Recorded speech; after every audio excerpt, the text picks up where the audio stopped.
왜 그럴까 왜 그럴까 문제 있는 케이스를 계속 보니까 어떤 의사로부터 무슨 필러를 받았는지 몇 번 맞는지 모르고 네. 그걸 가지고 히알루론산 필러를 맞으면 그렇게 처지고 안 없어지고 실제는 적절하게 하면 이거는 전혀 문제가 되지 않는다 라고 답을 했지만 또 벌떼같이 욕을 많이 먹었지.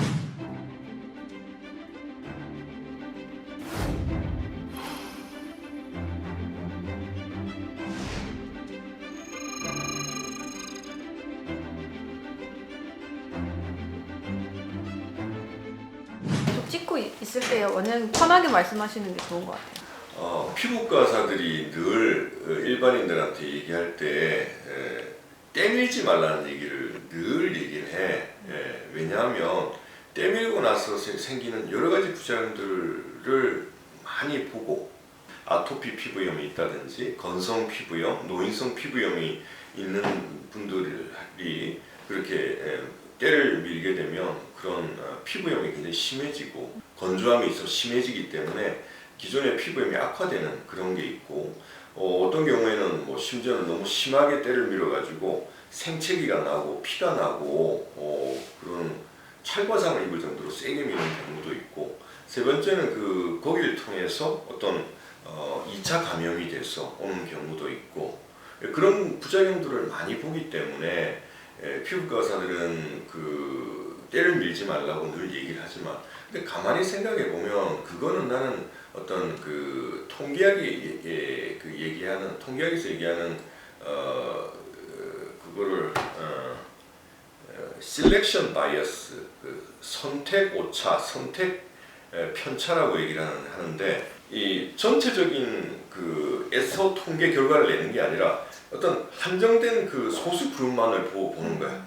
그러니까 문제가 되는 사람들만 자꾸 보다 보니까 이 때미는 것이 피부에 좋지 않다고 생각을 하는데 실제는 우리가 생각해 보면 우리나라 전 국민들의 뭐 한 절반 정도는 과거에는 일주일에 한 번씩 목욕탕 가서 때를 밀었거든.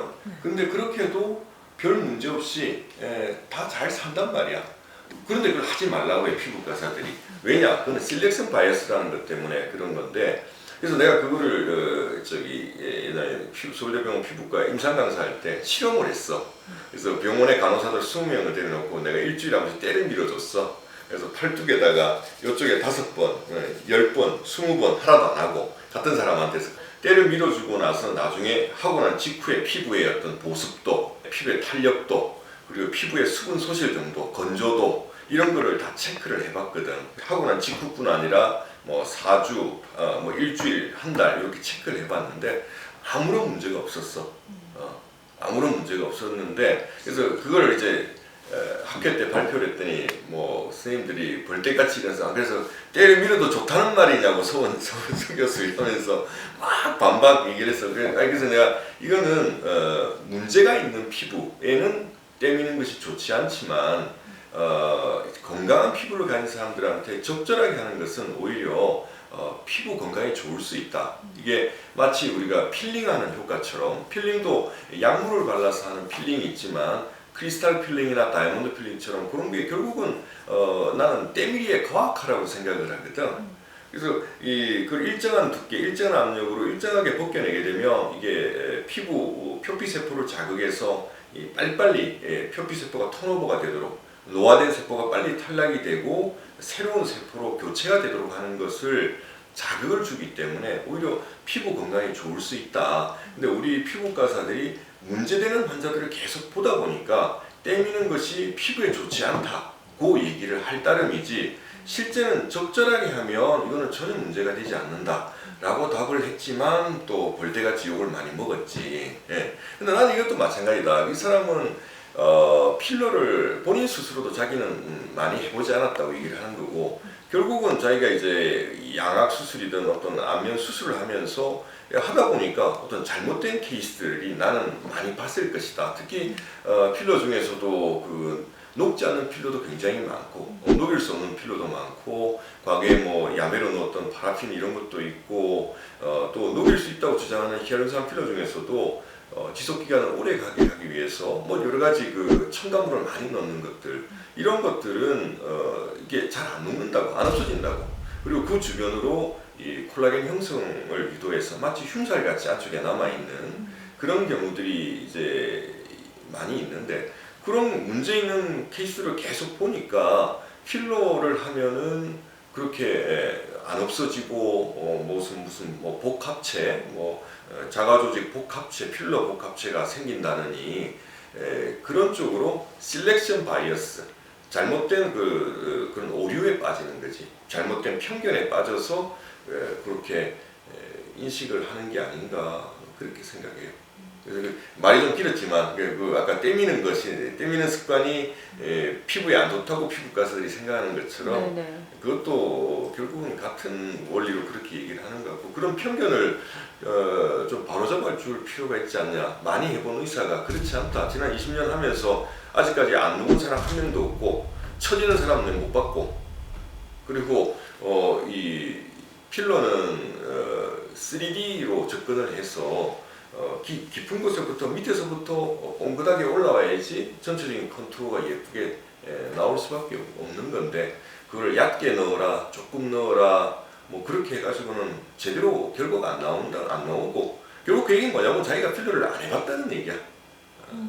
필러를 안 해봤으니까 그런 얘기를 하는 건데, 양악 수술이나 뭐 이런 수술할 줄 모르는 의사가 양악 수술이나 그런 사각턱 수술하다 사람이 죽는 케이스도 있으니까 절대로 하면 안 된다 그렇게 얘기하는 것과 똑같다, 그렇게 생각하는 거죠. 근데 사실 아까 전에 원장님 말씀하셨는데 이제 그 의사분이 본 부작용 케이스는 필러 제품도 녹지 않는 필러였을 수도 있고 필러 제품도 뭐였는지 모르고. 잠깐만, 내가 우리말로 한번 찾아볼게. 셀렉션 바이어스라는 게 선택 편향.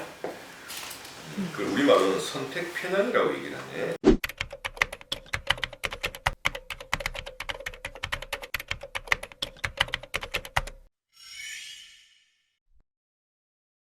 그러니까 통계를 하면서 우리가 저지를 수 있는 오류 중에서 우리가 조사하는 샘플 집단이 모집단 전체의 특징을 대표하지 않는다.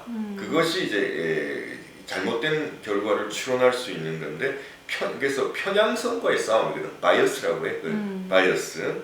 그래서 아까 얘기한 셀렉션 바이어스라는 것이 하나의 그런 거지. 그렇겠네요. 그분은 이제 계속 열어보고 그러니까 특정 집단을 집중적으로 선택하는 것에서 생길 수 있는 편향성인 거지. 그러니까 잘못된 케이스들을 자꾸 보다 보면 어떤 의사로부터 무슨 필러를 받았는지 몇 번을 모르는데, 받았는지도 모르는데 몇 번 맞는지 모르고, 네. 근데 그걸 가지고 히알루론산 필러를 맞으면 그렇게 처지고, 그러니까 아까 말한 히알루론 필러가 내려가지 않는다. 그거는 그 자리에 위치에 그대로 있지 중력에서 내려가지는 않는다. 근데 그거를 처음부터 잘못 넣었을 가능성이 되게 높은 거야. 그리고 이제 여기 넣는 거는 나는 이제 다른 사람들이 좀 어떻게 생각할지 모르지만, 코역팔자에 넣는 거는 여기도 뭐 하지 말라고 했는데 거기다는 귀족 수술, 실리콘 보형물을 넣어야만이 된다고 주장을 하는데, 네, 맞아요. 그러니까 나는 뭐 얘기를 하면서 거기는 넣는 데가 아니다라는 말을 사실 주장을 하고 싶어. 그러니까 여기는 얼굴이 이런 굴곡이기 때문에 악광대가 올라오면 훨씬 리프팅되어 보이고 입체감을 주는데, 얘가 나오면 여기는 꺼지는 게 당연한 것이다. 그래서 여기다 뭘 자꾸 넣게 되면 오히려 더 빵빵한 얼굴이 되고, 이런 내가 보여줘야 될지 모르지만, 근데 여기는 넣으면 안 되는데 여기다 필러를 넣게 되면 이게 그 근육의 움직임에 의해서 위쪽으로 위로 이동이 된다. 네. 그리고 처음에 넣을 때도 압력에서 앞쪽으로 올라오는 것도 있지만 이게 위로 밀면서 요 위에 부분에도 가게 돼 있다. 그래서 네. 코역팔자를 하고 온 많은 분들을 여기다 넣었다는 분들을 보면 되게 요 위에가 물룩하게 만져진다. 그렇기 때문에 여기가 오히려 더 튀어나와 보이고, 그래서 여기는 나는 가급적 여기는 안 하는 게 좋다. 필러든 귀족수는 안 하는 게 낫고, 이게 나이 들면서 길어지는 거, 이게 이제 나이 들어 보이는 요소고 처져 보이기 때문에 길어지는 부분에다가 길어지지 않도록 그 볼륨업을 해서 해결해주는 그런 쪽으로 시술을 해야 된다고 생각을 하는 거지. 저희 병원은 여기 안 하잖아요. 거기는 안 하잖아. 네. 그래서 뭐 그런 얘기는 부분적으로 그 움직임에 의해서, 근육의 움직임에 의해서 이게 그렇게 위치이동이 될 수 있다는 얘기는 나는 분명히 맞는 얘기라고 생각을 해. 네. 그래서 우리가 보조개가 발달된 사람한테도 볼에 많이 넣지 않으려고 노력하는 것이고, 네. 또 그런 경우는 이제 해결책은 이 밑에 깊숙이 넣어서 볼륨업을 하는 게 아니라 근육이 많이 움직이는 곳은 진피층 자체에다가 누비는 방식으로 주사를 해주면 그런 어떤 근육에 의해서 밀리는 현상을 최소화할 수 있는 거. 그것도 필러인가요? 필러지. 하이드로 리프팅. 하이드로 리프팅 얘기하는 거야. 네. 그러니까 필러를 깊숙이 넣어서 볼륨업을 하면 매끈하게 되고 다 좋은데 그러니까 근육의 움직임이 없는 곳에서는 그걸로 끝. 그렇지만 근육이 많이 움직이는 곳에서는 그렇게 했을 경우에 분명히 밀림 현상, 위치 이동이 있을 수 있다. 그래서 그걸 최소화하기 위해서는 일단 그런 경우에는 볼륨을 최소로 놓고 안 할 수는 없으니까 두 번째는 이제 층을 달리해서 얕게 피부에다 직접 찔러 넣어서 누벼주는 방법, 하이드로 리프팅이라는 그 방법으로 하면 그런 근육에 의해서 밀리는 현상을 최소화할 수 있는 것 같아요.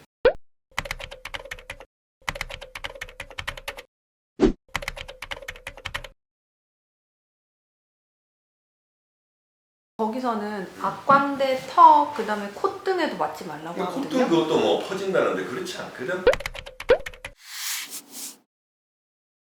네. 내가 지난 10여 년 그 콧대 필러를 하면서 내가에서 퍼진 사람은 지금까지 2케이스 정도? 그러니까 조금 내가 녹이자고 한 사람이 한 2케이스 있어요. 근데 그거는 가장 큰 거는 그 잘 퍼지는 필러가 있어. 젤 타입의 필러. 그걸 한 경우가 나는 많이 첫 번째고, 두 번째는 가장 큰 거는 잘못 넣은 거지.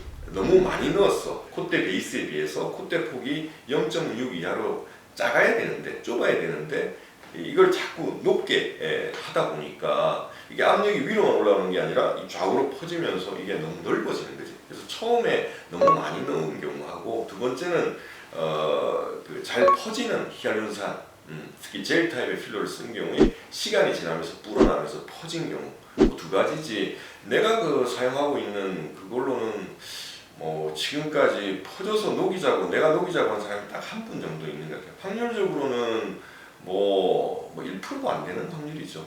20년 동안 한 딱 한 케이스 내가 우리 병원에서 한 시간이 지나면서. 그래서 나는 그것도 그 사람이 그런 걸 많이 해본 사람이 아닌 거지. 다른 데서 그 이렇게 잘못된 케이스를 자꾸 보는 거야. 나도 우리 병원에 온 사람들한테 오면은 코 녹이세요. 너무 두껍다고 생각지 않으세요?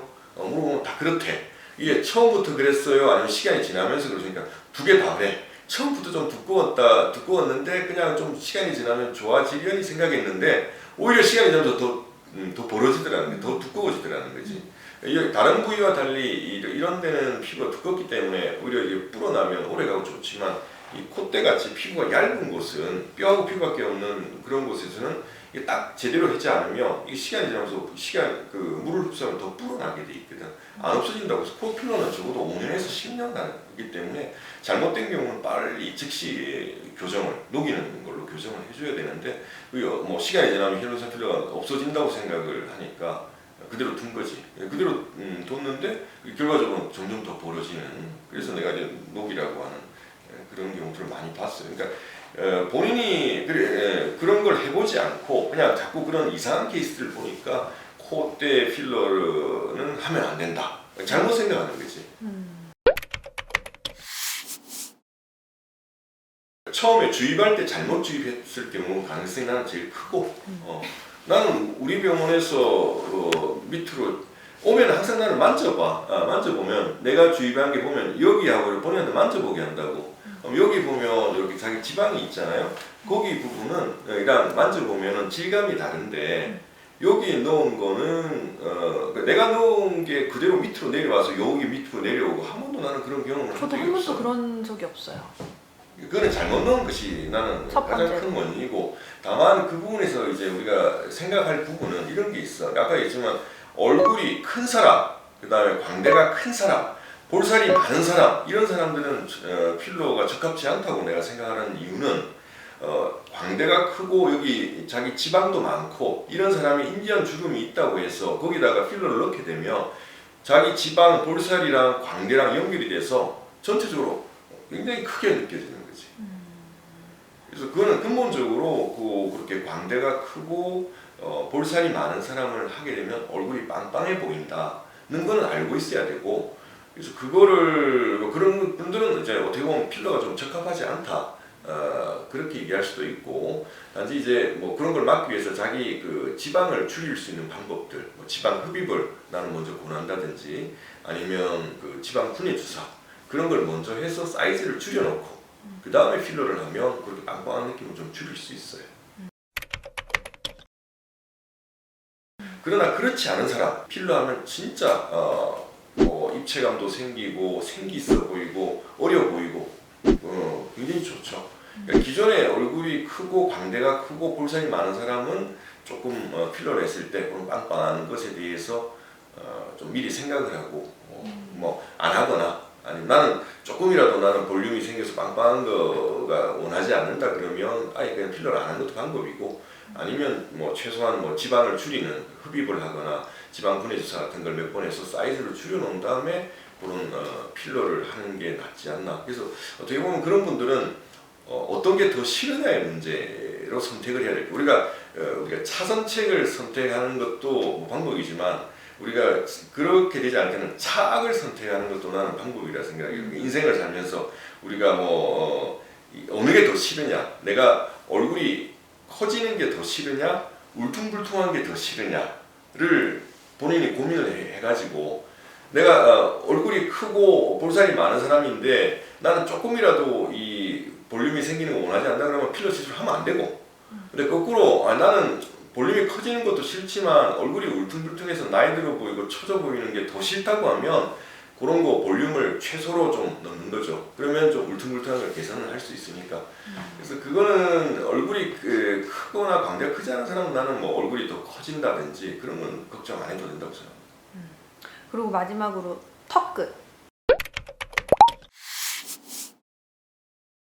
그래서 잘못된 시술 방법 때문에 그런 결과가 나온 거라고 생각을 하는데 이제 우리가 되게 턱끝 필러를 할 때 일반적으로 가운데를 중심으로 필러를 하는데 그래서 밑으로 좀 길게 해서 앞에서 봤을 때 V라인을 한다든지 아니면 옆에서 봤을 때 앞쪽에 넣어서 약간 이게 턱끝이 살짝 앞으로 나오게 하면 입이 들어가 보이면서 프로필 라인이 굉장히 세련된 느낌이 나는데 그래서 주로 센터 위주로 많이 하는데 문제는 턱이 작은 분들은 이 길이만 요 가운데만 짧은 게 아니라 사실은 요 폭이 좁은 분들이 되게 많아요.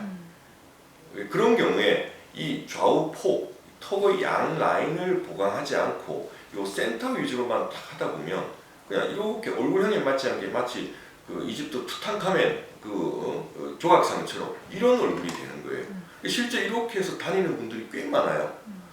그래서 그게 시간이 지나면서 또 턱끝 필러도 제가 봐서는 한 3년에서 5년간 한 번 해놓으면 잘 해놓으면 근데 시간이 지나면서 이게 물을 흡수해서 오래 이게 가게 되면 여기만 톡 튀어나와가지고 점점 불어나는 거죠.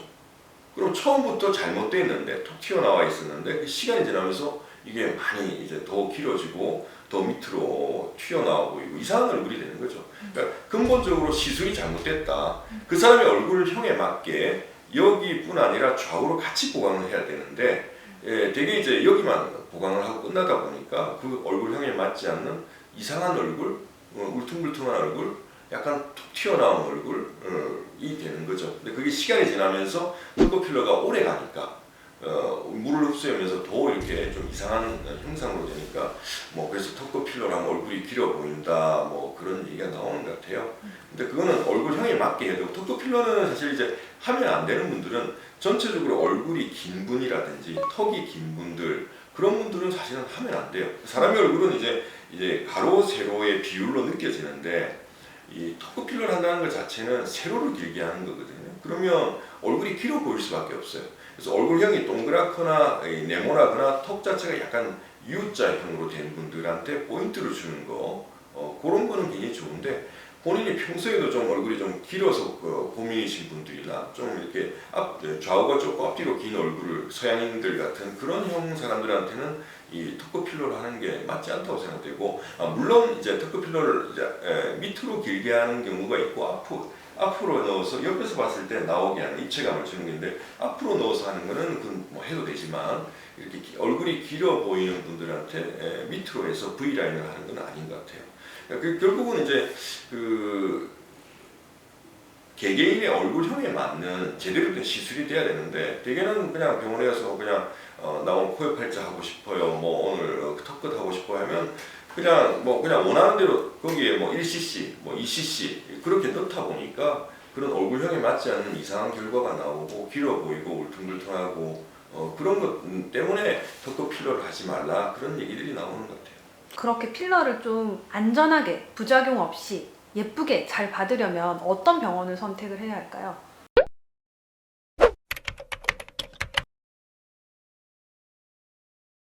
잘하는 병원을 어떻게 선정하느냐 참 어려운 얘기죠. 사실은 이제 남들이 어떻게 하고 있는지 모르고 남들의 시술 결과를 모르니까 어려운 얘기인데 그냥 제가 그냥 일반적인 얘기를 말씀을 드릴게요. 그러니까 이런 보톡스 필러뿐 아니라 뭐 눈, 코 성형수술하는 의사를 고를 때 병원이 아닙니다. 의사입니다.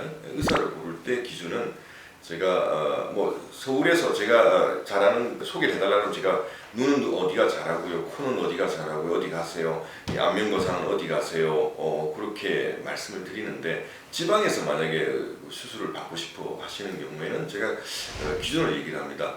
40대 중반 이후에 10년 이상의 경력을 가지고 있고 같은 장소에서 5년 이상 근무를 하시고 그리고 자기 홈페이지나 블로그나 혹은 주변에서 그 사람은 눈을 잘해, 뭐 그렇게 자천타천으로 잘한다는 어떤 시술 아이템으로 알려져 있다면 그거는 믿고 하셔도 된다고 생각합니다. 크게 이게 실패할 확률이 높지 않다고 생각을 해요. 왜냐하면 우리가 이 의사라는 직업이 택시랑 뭐 다르거든요. 뭐 적절한 비율지는 모르겠지만 택시는 한번 사고를 내도 그게 인사사고가 난 차인지 알 수도 없잖아요. 인사사고를 낸 기사인지도 알 수도 없고 그러나 의사는 이걸 옮겨 다닐 수 있는 그런 게 아니기 때문에 한번 잘못되면 매번 와서 고객들이 와서 컴플레인하고 하면 뭐 이게 문제되는 케이스가 많다면 그 병원을 유지 운영을 할 수가 없어요. 그래서 아까 말씀드린 것처럼 40대 중반 이후에 한 10년 이상 경험이 있고 특히 한 군데서 5년 이상 근무한 의사로서 그렇게 자천타천으로 잘한다는 아이템을 추천을 하면 크게 문제가 없지 않은 생각하고 의사들이 얘기할 때 이제 새겨져 있으니까 두 가지가 좀 말씀드리면 어떤 시술에 대해서 해보자는 경우가 있는데 생각을 잘 해보셔야 될 게 하자고 의사가 얘기를 할 때는 두 가지로 판단하셔야 됩니다. 하나는 진짜 잘하는 의사가 자신 있을 때 하는 거예요. 그러니까 다른 병원에서는 하지 말라고 하는데 그 병원의 의사는 하자 그랬을 때는 진짜 잘하는 사람이 자신 있으니까 하자는 경우도 있고요. 또 한편으로는 경험이 없는데 성무당이 사람 남는다고 한번 해보고 싶은 거예요. 그 두 가지인 거죠. 그래서 그걸 어떻게 판단하느냐 아까 말씀드린 그런 걸 기준으로 판단을 하시면 될 것 같고요. 또 의사가 하지 말할 때는 두 가지예요.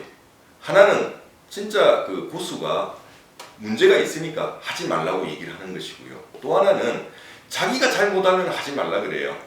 자기가 자신 없으면 자기가 잘 안 되거든요. 그러면은 하지 말라고 합니다. 그러나 그것도 같은 그 기준으로 정말 잘하는 사람이 만약에 하자 그러고 그 다음에 뭐 하지 말라 그랬을 때는 그러니까 여러 명한테 세컨 오피니언을 여러 명 들어보는 거죠. 그래서 한 번은 콧볼이 굉장히 빈약한 분이 있어서 코 수술 잘하는 분 소개해달라. 그래서 콧볼을 좀 도톰하게 할 수 있는 의사를 소개해달라는데 제가 알아보니까 콧볼을 도톰하게 하시는 분들이 거의 없는 거예요. 그래서 세 군데를 같은 분을 보내봤어요. 상담받으러. 나름 다 코수를 잘한다는 분인데 두 명은 안 된다, 하지 마라, 그런 방법 없다고 하는데 한 분은 재건 성형을 아주 잘하시는 분으로 알려져 있는데 그분은 할 수 있다는 거예요. 그래서 그분한테 하고 왔는데 진짜 빈약한 콧볼이 도톰하게 된 거예요. 아주 막 커지진 않았지만 그냥 아주 좋은 결과를 얻은 걸 보고 다시 한번 제 개똥 철학이 틀린 게 아니었구나 그런 생각을 다시 하게 되었습니다.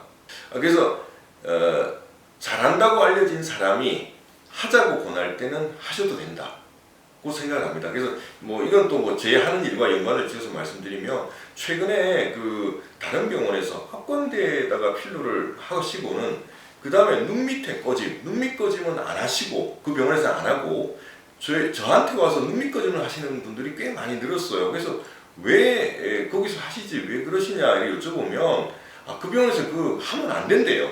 눈 밑 꺼짐 부분은 하면은 울퉁불퉁하게 되거나 하여튼 문제가 생길 가능성이 많기 때문에 그 부분은 하시면 안 됩니다. 그래서 이제 악광대만 올렸다고 하시는데 그 눈밑이 꺼져 있는 분한테 악광경 올리게 되면요, 이 눈밑 꺼진 부분이 오히려 더 이렇게 많이 꺼져 보이거든요. 그래서 그것 때문에 저한테 오시는 분들이 꽤 늘고 있죠. 그래서 그게 바로 그런 거죠. 본인들이 잘 못하면은 못한다. 아예 그냥 정직하게 나는 못한다고 하시는 분도 있었습니다. 지금까지. 자기는 그 눈밑 꺼지면 못하니까 다른 데서 알아보시라고 한 정직한 의사분도 있지만, 대부분은 거기는 눈밑은 피부가 얇고 위험하기 때문에 하시면 안 됩니다. 그렇게 주장을 해서 안 하셨다는 거예요. 근데 사실 눈밑 꺼짐은 물론 어려운 부분입니다. 저도 이제 시간이 지나면서 어떤 체질적으로 잘 불어나는 분들이나 눈밑 근육이 발달된 분들, 시간이 지나면서 튀어나오는 분들이 가끔 있습니다. 그러나 이거는 뭐 그렇다 하더라도 히알루론산 필러는 100% 다 녹일 수 있고 교정이 가능하기 때문에 뭐 그런 확률 자체도 적지만 문제가 생겨도 얼마든지 해결해 드릴 수 있거든요. 그래서 저희 병원에서 가장 많이 하는 시술이 바로 눈밑 꺼진 필러, 다크서클 필러죠. 그래서 그런 경우에서처럼 이제 잘하는 분이 뭐 필러든 뭐 어떤 시술이든 잘하는 사람이 하자고 할 때는 뭐 믿고 하셔도 되지 않나 생각이 듭니다.